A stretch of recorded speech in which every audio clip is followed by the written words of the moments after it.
Asia Tenggara adalah salah satu kawasan digital paling aktif di dunia. Lebih dari 460 juta orang terhubung melalui internet setiap hari. Bagi Gen Z, platform seperti TikTok, Instagram, dan X bukan sekadar alat komunikasi, tetapi ruang hidup digital. Di ruang inilah, like, share, komentar, dan trending topik ikut membentuk rasa dilihat, didengar, dan diterima. Gen Z tumbuh di era algoritma.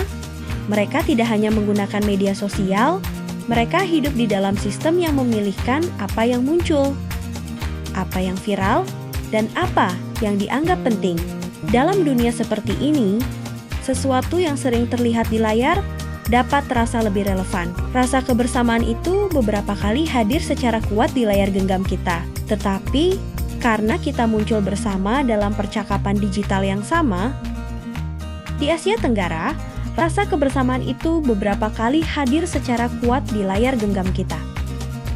Pada 2023, gerakan Julid Visability menyatukan netizen Indonesia dan Malaysia dalam merespons akun-akun pro-Israel dan komentar digital terkait konflik Gaza dengan gaya satir, jenaka, tetapi bermuatan solidaritas.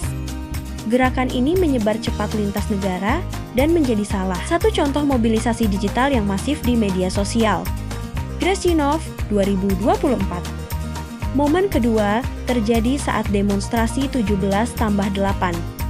Di Jakarta, situasi demonstrasi membuat aktivitas kota terganggu dan berdampak pada pekerja gig ekonomi, termasuk pengemudi ojek online yang mengalami penurunan pesanan.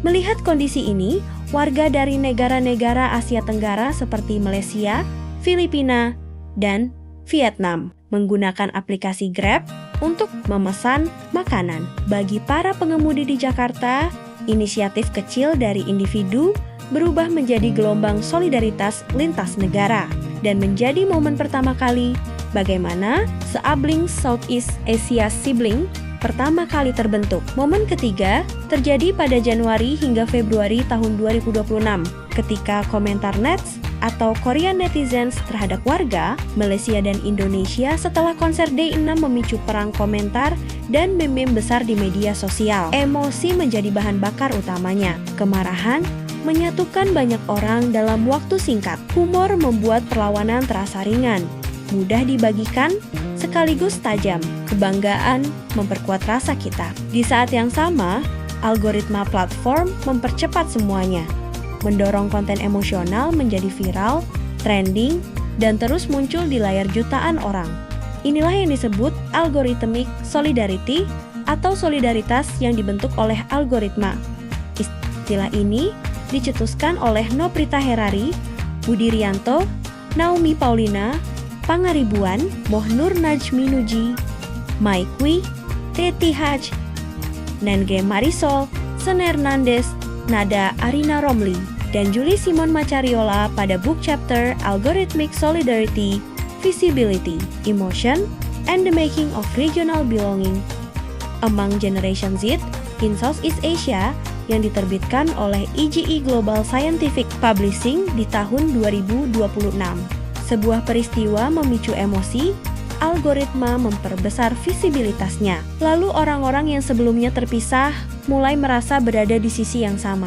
Dari hashtag, meme hingga aksi nyata, sesuatu yang awalnya personal berubah menjadi gerakan kolektif lintas negara. Solidaritas digital punya kekuatan nyata. Ia bisa membantu pekerja gig ekonomi, menggalang donasi dalam hitungan jam, hingga membangun rasa kebersamaan regional. Tetapi, ada tantangannya. Sistem yang sama juga dapat memperbesar konflik, memicu kemarahan berlebihan, atau membuat sebuah gerakan menghilang secepat ia viral. Di Asia Tenggara yang semakin digital, rasa kebersamaan tidak lagi selalu dibangun oleh institusi formal. Solidaritas lahir dari apa yang kita lihat, bagikan, dan rasakan bersama di ruang digital. Karena itu, memahami cara kerja algoritma menjadi penting, bukan hanya agar kita tidak dikendalikan olehnya, tetapi agar kita bisa menggunakannya untuk membangun empati, solidaritas, dan masa depan bersama.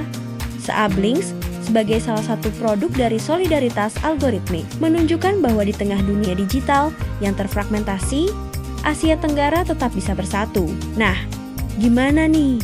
Kalian jadi tahu kan istilah algorithmic solidarity? Istilah ini dibahas kembali oleh Noprita Herari, Budi Rianto, Naomi Paulina Pangaribuan, Mai Kiwyete, Teng Mohnur, Nur Najmi Nuji, Marisol, C. Hernandez, Nada, Arina Romli, dan Julie Simon, Makariola. Yuk baca bukunya sekarang. Kalau kamu udah pernah ikut gerakan solidaritas yang mana? Komen di bawah ya. Thank you for watching.